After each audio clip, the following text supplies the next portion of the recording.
Eh bien bonjour mes chers frères et sœurs, très heureux de vous retrouver encore aujourd'hui et d'être ensemble pour pouvoir partager ce beau message de la parole de Dieu. Je vous propose, si vous le voulez bien, que nous puissions juste quelques instants nous recueillir ensemble, demander à Dieu sa grâce, qu'il puisse nous conduire au travers de sa parole les uns les autres. Père, on te remercie pour ce temps de louange et d'adoration que nous avons eu ensemble, pour ta bénédiction, pour Yann et sa famille. Merci de nous permettre aussi de pouvoir partager cette parole et que nous soyons attentifs par ton esprit, Seigneur, pour que tu puisses encore nourrir nos cœurs, nos âmes, par ta présence, par ta parole. Merci de ces moments où tu nous conduis en toutes choses. Je te remets ce moment au nom de Jésus, Père éternel. Amen. Voilà, c'est un grand bonheur pour nous de pouvoir mettre tout autour de la parole de Jésus. Et ce matin, j'ai eu à cœur de revenir sur un texte connu que nous avons, sur lequel on s'arrête quand même assez régulièrement, mais il y a quand même des choses intéressantes à mettre en évidence pour nous aujourd'hui. Je reviens à la rencontre de Jésus avec la femme de Samarie, au fameux bord de ce puits où ils se sont retrouvés à un moment de midi. Donc nous allons lire ensemble ce récit, morceau par morceau, et je vais vous faire ressortir les éléments qui me paraissent importants de partager ensemble aujourd'hui. Donc Jean chapitre 4, versets 6 à 8, pour commencer. Jésus s'est arrêté, il se trouvait là, au puits de Jacob, et Jésus était fatigué du voyage, il s'assit au bord du puits. C'était environ la 6e heure, donc midi. Une femme de Samarie vint puiser de l'eau, et Jésus lui dit, « Donne-moi à boire. » Car ses disciples étaient allés à la ville pour acheter des vivres. La femme samaritaine lui dit, « Comment, toi qui es juif, me demandes-tu à boire, à moi qui suis une samaritaine ?» Les Juifs, en effet, n'ont pas de relation avec les Samaritains. Je m'arrête là pour tout de suite. Donc, premier élément que je voudrais faire ressortir pour chacun d'entre nous, c'est que Jésus, par son Esprit Saint, est toujours présent à nos côtés. Elle, cette femme samaritaine, ne sait pas encore qui est Jésus. Elle va pouvoir le découvrir, et c'est impressionnant ce qui va se passer quand elle va découvrir qui est Jésus. Mais le premier élément que nous pouvons, et que je voudrais dire avec vous, c'est que Jésus est à vos côtés, il est présent, quelles que soient les circonstances, quelles que soient les situations, il est là, tout près de nous, je dirais en nous, en toi, mon frère, ma sœur, et il est là. Il y a une autre question. Quand je pensais à la présence de Jésus à nos côtés de chaque jour, je pensais au tout début de la création où Dieu a mis Adam dans le jardin et Ève, et puis il venait parler avec eux tous les soirs, et puis justement il y a eu un soir particulier que je n'ai pas le temps sur lequel de m'arrêter ce matin, mais où Dieu arrive et puis Adam n'est pas là, et il lui pose la question, « Adam, où es-tu » En fait, le premier élément que je veux partager avec vous ce matin, c'est de pouvoir dire que Jésus est toujours présent, il est toujours attentif, il nous connaît, il nous sonde, il sait même les mots que nous allons prononcer avant que nous les prononcions. Jésus nous dit même que même les cheveux de notre tête sont comptés, et que il nous arrive souvent dans notre cœur de nous dire « Dieu, où tu es ?» Mais je pense qu'on peut se retourner la question, et que c'est plus important de se la retourner, et le Seigneur te dit, il me dit, et toi, tu es où? Est-ce que tu es avec moi? Est-ce que tu es tout seul? Est-ce que tu es avec les autres? Tu es où? Et c'est, je pense, le point d'articulation, il est là, et c'est important pour nous d'avoir conscience, de prendre conscience et de vivre avec le fait que Jésus est avec nous, et de ne pas rester enfermé dans notre solitude, dans notre isolement, dans l'impression que nous avons d'être tout seul, qui est une fausse impression, un mensonge de l'adversaire, et de prendre conscience que le Seigneur est là en toutes circonstances, non pas pour nous surveiller, parce que ça c'est une manière de voir les choses, mais pour veiller sur nous. C'est une autre manière de voir les choses, et qui est plus réelle. Alors, cette femme donc de Samarie, logique, normale, c'est midi, elle vient puiser de l'eau, donc on a dit qu'elle venait à midi parce que les autres étaient tous venus avant, qu'elle n'avait peut-être pas envie de rencontrer trop de monde, peu importe, c'est pas trop mon propos ce matin, mais pour nous, bien sûr, avec cette femme samaritaine qui vient chercher de l'eau, nous le savons les uns les autres, nous avons bien deux éléments fondamentaux dont notre corps a besoin, c'est de l'eau et c'est de la nourriture. Donc il faut s'en occuper. Après, nous pensons, et il nous semble, et à juste titre, qu'il y a d'autres éléments dont nous avons besoin. Vous savez que les tests ont été faits, malheureusement, à certaines époques tragiques, où on a essayé d'élever des bébés sans parole, sans amour, sans relation.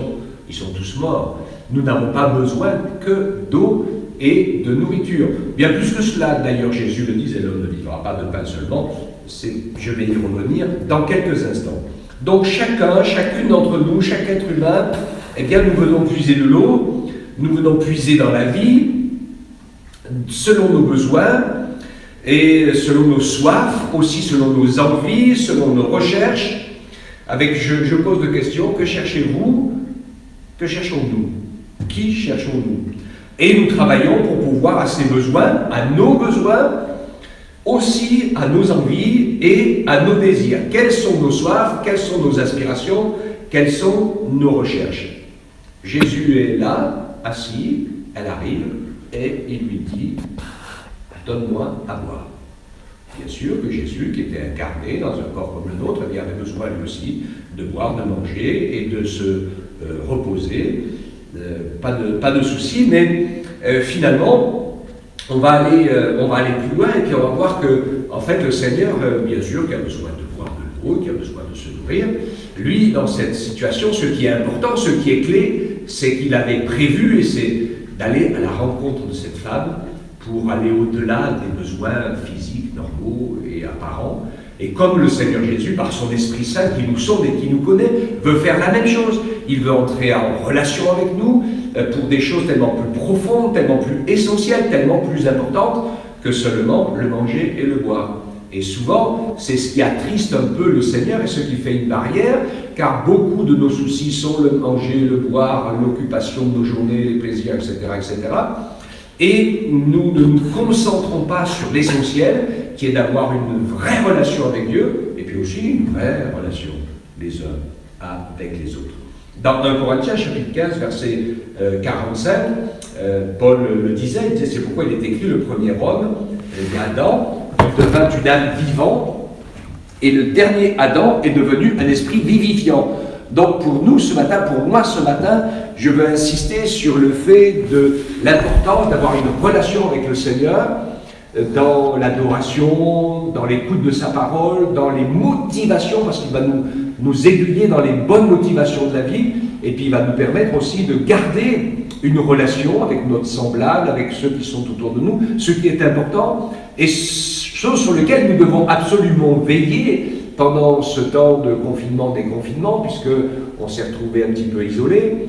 Pour l'instant, ce n'est pas très facile encore au niveau physique et géographique de se retrouver ensemble, mais je crois de tout mon cœur, et je l'espère, que nous sommes restés ensemble dans la prière les uns pour les autres, dans la présence du Seigneur pour que son œuvre se fasse, dans la prière pour voir aussi d'autres personnes rencontrer Dieu. Il y a des gens qui sont dans une telle solitude, dans une telle détresse, parce que leur cœur est vide, parce que leur intérieur est vide.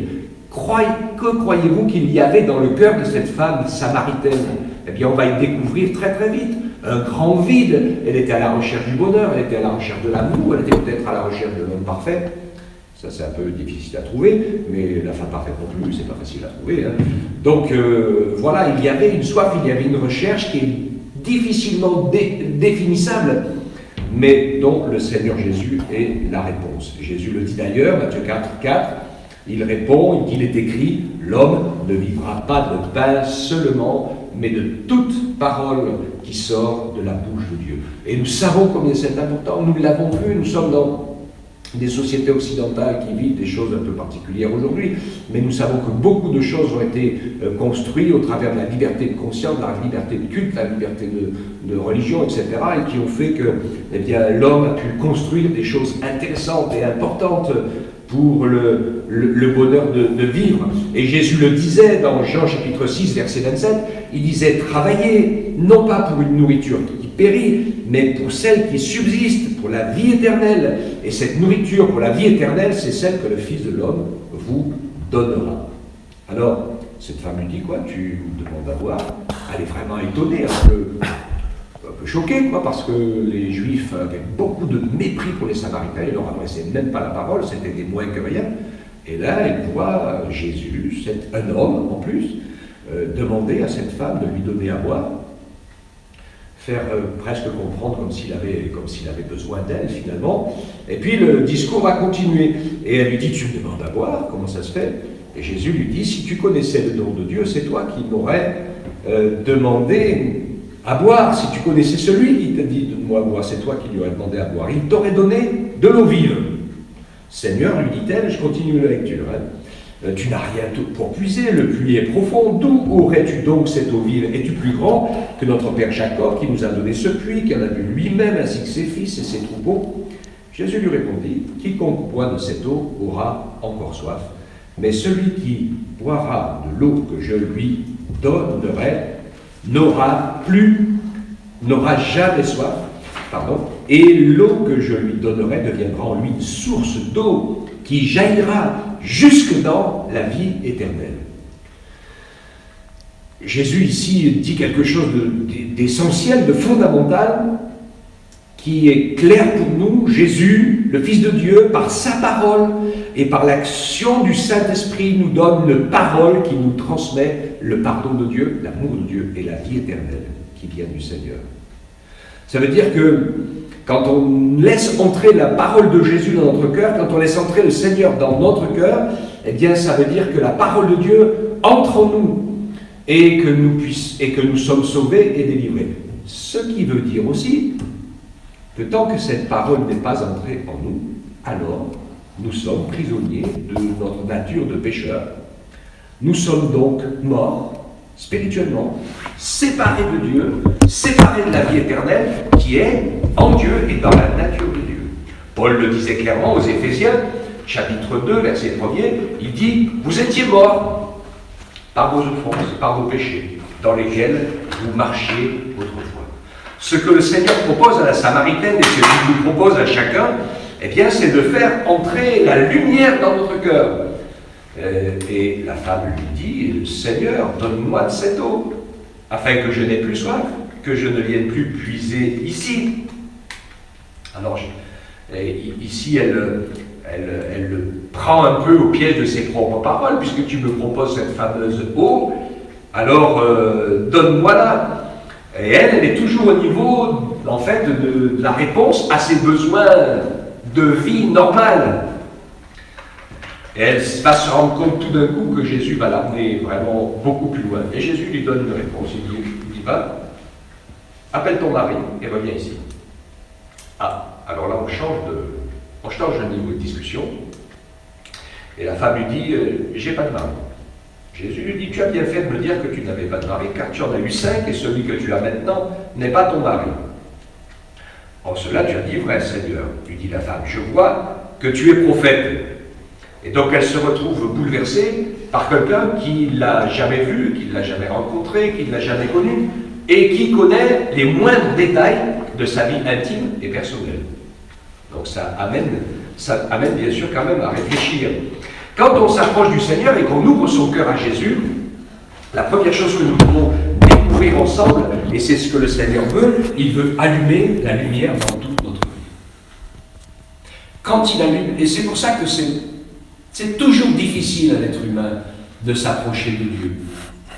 Et que finalement l'homme préfère trouver des solutions faciles et ne pas être obligé de s'adresser à Dieu. Parce que quand on s'adresse à Dieu, tout d'un coup on croise son regard ou sa parole et on s'aperçoit que le Seigneur lit dans notre cœur, dans nos pensées, dans nos yeux et dans notre conscience et qu'il nous connaît même mieux que nous connaissons nous-mêmes. Mais finalement, mes frères et sœurs, mes amis, ayons la bonne réaction.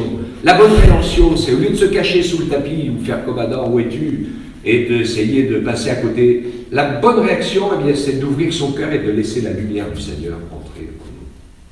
Quand la lumière de la vie de Jésus vient en nous, elle emmène la grâce et le pardon.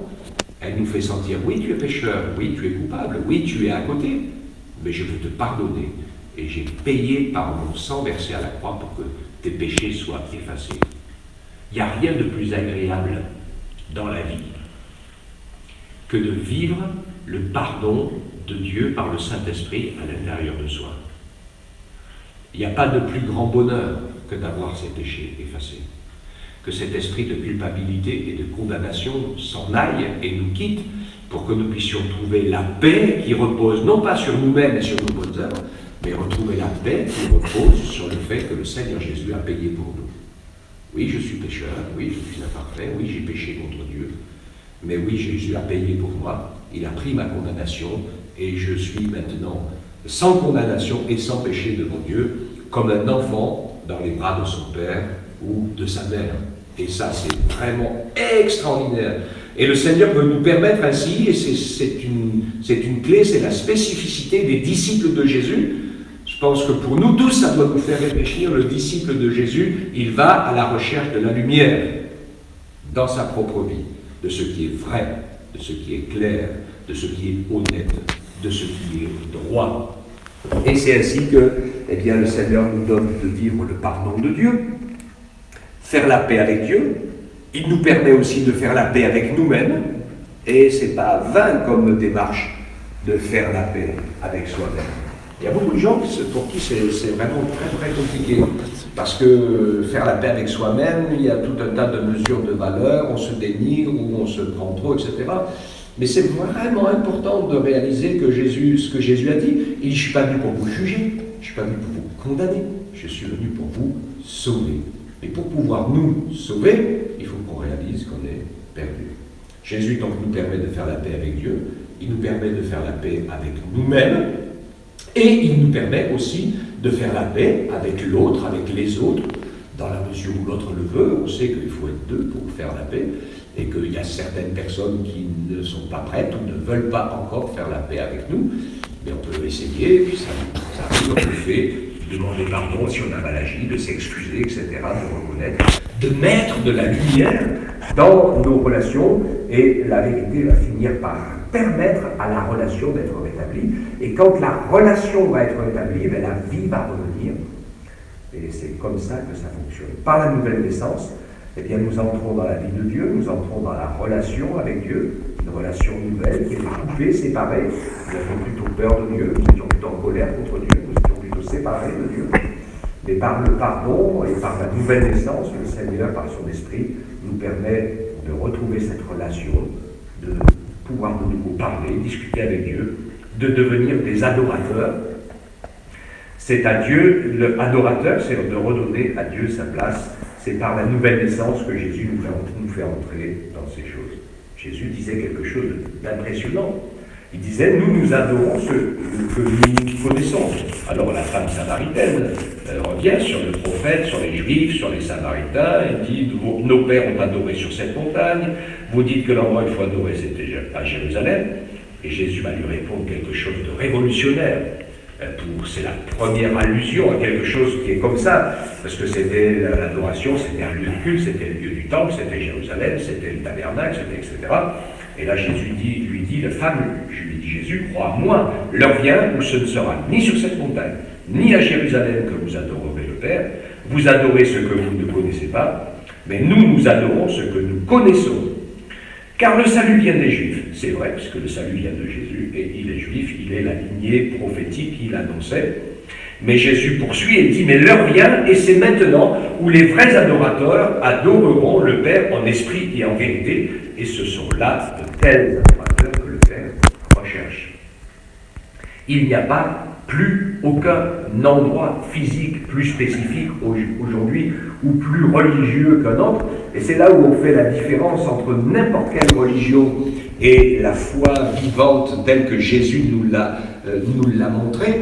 Nous voyons qu'il n'y a pas de lieu, il n'y a pas de bâtiment sacré, il n'y a rien de tout ça. La rencontre avec le Seigneur, c'est chacun dans son cœur.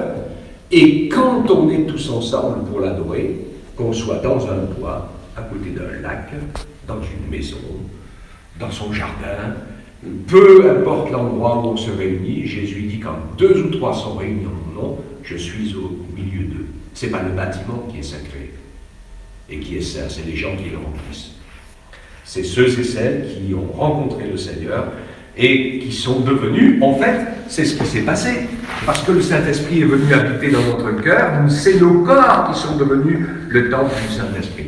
Et nous aimons bien mettre tous ensemble les petits temples du Saint-Esprit que nous sommes, puisque la parole de Dieu nous rappelle que nous sommes ainsi chacun des pierres vivantes du grand temple.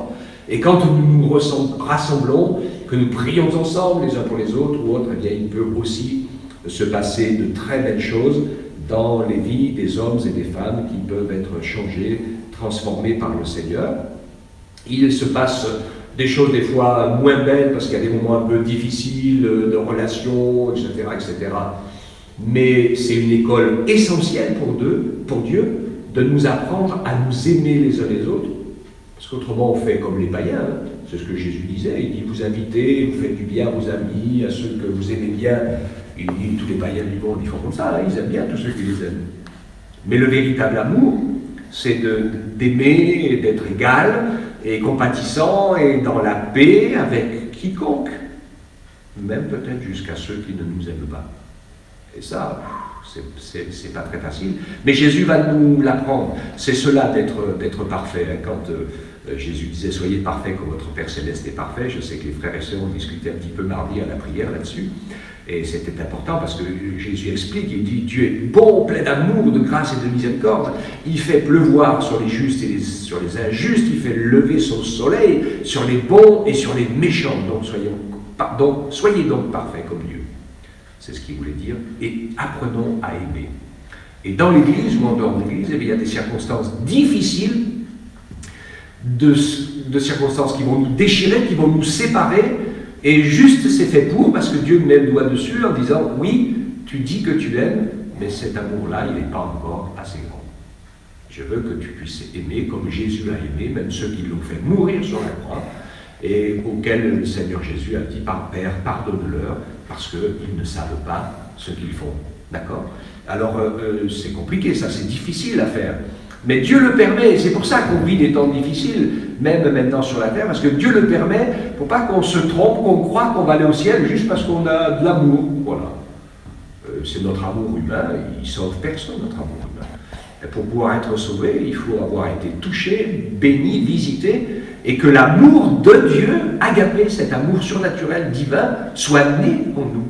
C'est cet amour-là qui nous sauve, qui nous fait entrer dans le pardon, dans la miséricorde. Et le fait d'avoir des situations compliquées, difficiles à vivre, mettre juste le doigt sur le fait que ton amour doit être transformé, tes sentiments doivent grandir, ayez en vous les sentiments qui étaient en Jésus-Christ, et Dieu nous encourage à nous laisser ainsi toucher en disant, mais tu n'y es peut-être pas encore tout à fait, il faut permettre au Saint-Esprit de faire l'œuvre pour que le surnaturel de Dieu s'installe en nous. Et Dieu, et c'est important ce que je vous dis ce matin, parce que nous, parfois, la vie chrétienne, c'est juste une vie humaine, sociale, améliorée. Mais non, le Seigneur nous dit qu'il est Dieu, qu'il est Seigneur, que son Esprit Saint, qui est une personne extraordinaire, habite en nous. Il va nous permettre de faire des exploits d'amour, des exploits de pardon, des exploits de grâce, des exploits de miséricorde, des exploits de miracles.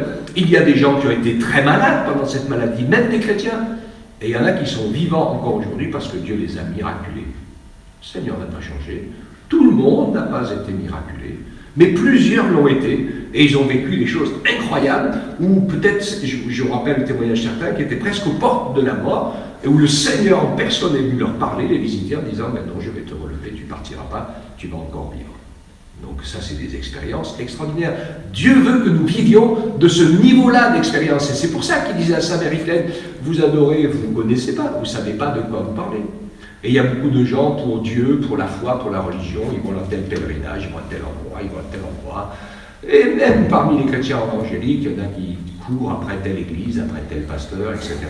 Moi, je crois que l'enseignement de la pandémie, essentiel, c'est que nous arrêtions de courir après les autres pour s'appuyer sur la foi des autres, mais que nous apprenions à grandir dans notre propre foi personnelle. Que nous apprenions à avoir une vraie relation avec Dieu. que nous ne comptions pas sur la bénédiction et la foi des autres. De temps en temps, on en a besoin, et Dieu le veut, le permet, parce qu'il ne veut pas qu'on vive les uns sans les autres, mais il faut quand même qu'on arrête de se reposer sur tous les autres. Je sais que, moi, en tant que pasteur, je le vois souvent, il y a des gens, ils m'appellent au téléphone pour qu'on prie pour eux, et il n'y a aucun souci, c'est normal, c'est bien, faites-le, continuez, on est là pour prier les uns pour les autres. Mais j'en entends et je le sens dans la voix d'autres qui m'appellent, ils disent oui, parce que c'est le pasteur. Alors lui, c'est le pasteur, il a la foi. Alors si lui, il prie, hein, il va se passer quelque chose. En fait, c'est très mystique, c'est très humain, ça s'appuie sur la force et le sentiment humain. Ah, si je connaissais un pasteur qui avait le don de guérison, j'irais ceci, cela. Est-ce que tu te poses la question de savoir si ta vie plaît à Dieu, si elle est en ordre, si tu as une vraie relation avec le Seigneur? Qu'est-ce que Dieu pense de toi? Qu'est-ce que tu penses de Dieu? Qu'est-ce que tu vis entre Dieu et toi? C'est fondamental ça, sinon tu es à côté de la plaque. Tu as juste une religion comme une autre. Jésus parle de deux choses quand il parle des sauvés et des perdus. Il dit Jésus, il y a ceux avec qui on se connaît, parce que vous avez une relation personnelle, et puis il y a ceux qui ne le connaissent pas. Il y a plein de gens qui sont croyants que Jésus ne connaît pas, parce qu'il n'a aucune relation personnelle avec eux. C'est toujours par église interposée, par pasteur interposé, ou par frère et sœur interposés. Et vous retrouvez ça dans l'Ancienne Alliance, avec les rois. Vous avez des rois et des prophètes qui parlaient de l'Éternel, mon Dieu, mon Sauveur, et puis d'autres rois ou d'autres hommes ou femmes, ils disaient ton Dieu, ton roi, ton Sauveur, etc. C'est ton ou mon. Alors, Jésus, il est ton Sauveur, il est ton Dieu, il est ton ami, il vit avec toi, ou il est le Dieu de ta famille, de tes parents, de ceux qui t'ont parlé de Jésus. Hein, c'est super important. La femme samaritaine, elle va découvrir qu'elle doit avoir cette relation que Jésus lit dans son cœur, qu'il la connaît parfaitement, et qu'elle, en fait, eh bien, elle est appelée à faire la même chose. Elle dit, je sais que tu es prophète, et puis après, elle va d'ailleurs terminer, j'avance un petit peu plus vite, parce qu'il parle du Messie. Et quand il parle du Messie, il lui dit, oui, je sais que le Messie va venir, celui qu'on appelle le Christ, quand il sera venu, il nous dira tout ça. Jésus lui dit, je le suis, moi qui te parle. C'est le Messie qui est en face de tes yeux.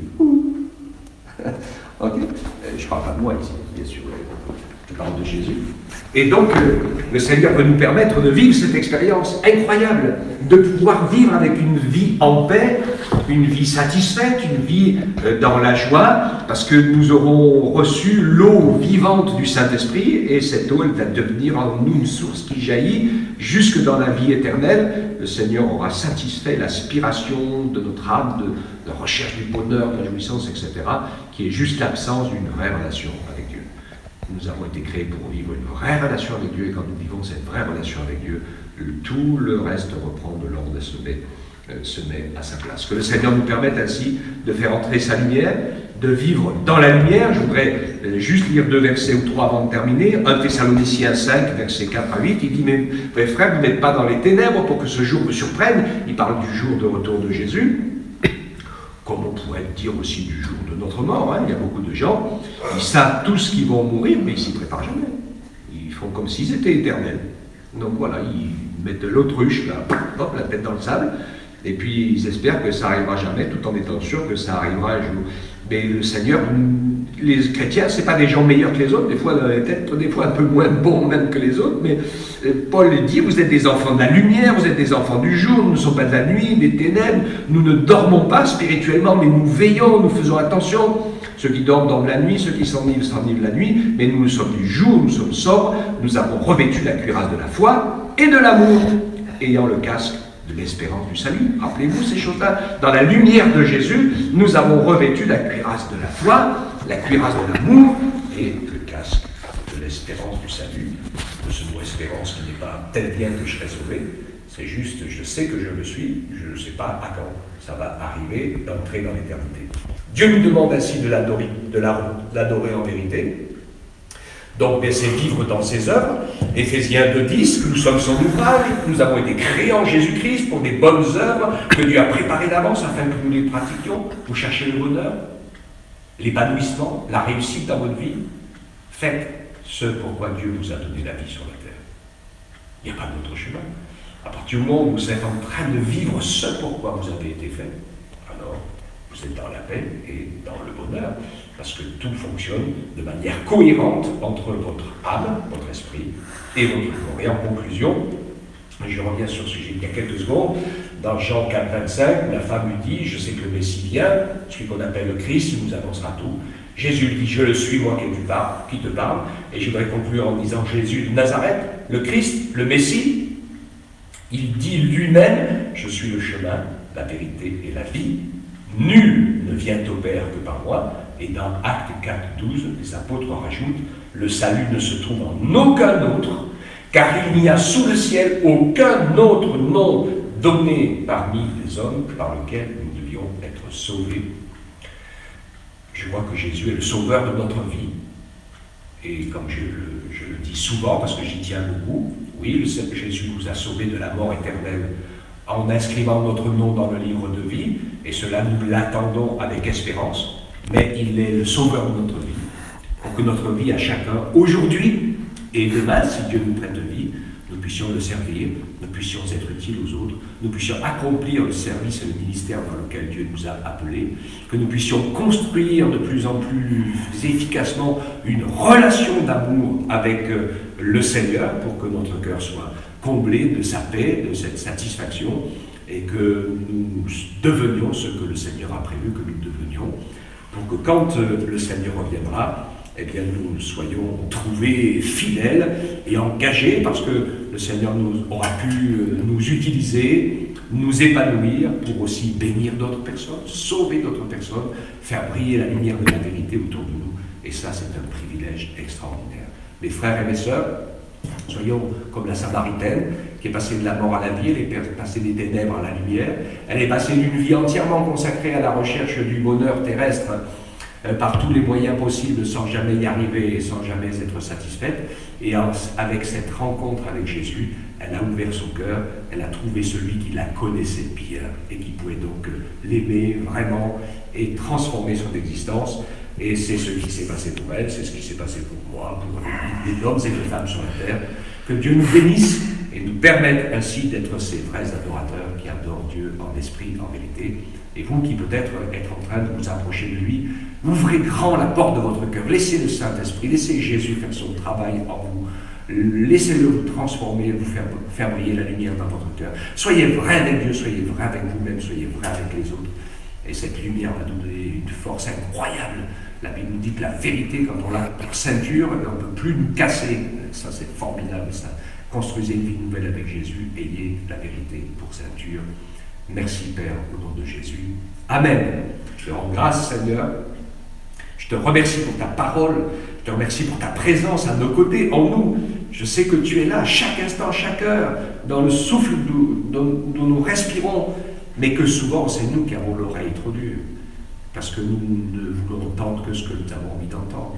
Nous avons les yeux aveugles, parce que nous ne voulons voir que ce que nous voulons voir. Donne-nous une oreille qui t'écoute.